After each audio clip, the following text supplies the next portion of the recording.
નમઃ શિવાય।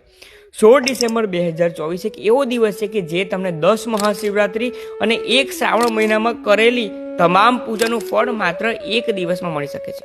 હવે તમને થશે કે એવું તો શું છે આ દિવસમાં ખાસ?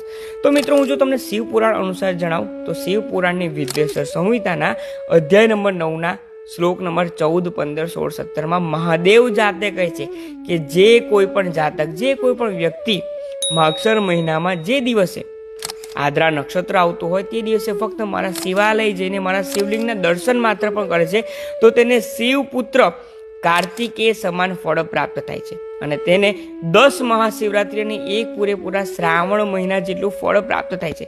તો મિત્રો, 16 ડિસેમ્બરે સવારે ઉદિત નક્ષત્ર એટલે કે સૂર્યોદયના સમય નક્ષત્ર થઈ રહ્યું છે આદ્રા નક્ષત્ર, જેથી 16 ડિસેમ્બર અને સોમવારે તમારે અચૂક મહાદેવના શિવાલય તો જવું જ જોઈએ, પરંતુ તમારા જીવનમાં જે કંઈ પણ તકલીફ છે ફક્ત આ દિવસે મહાદેવને તે તકલીફ આપીને પછી શિવાલયની બહાર આવો અને ત્યારબાદ જુઓ તમારા જીવનમાં મહાદેવ ફક્ત આ આદ્રા નક્ષત્રમાં કરેલી પ્રાર્થનાનું કેવું ફળ આપે છે તે। તો જો માહિતી પસંદ આવી તો કમેન્ટમાં હર હર મહાદેવ લખવાનું ના ભૂલશો ને તમામ શિવ ભક્તોને આ મેસેજ જરૂર પહોંચાડો। ઓમ નમઃ શિવાય।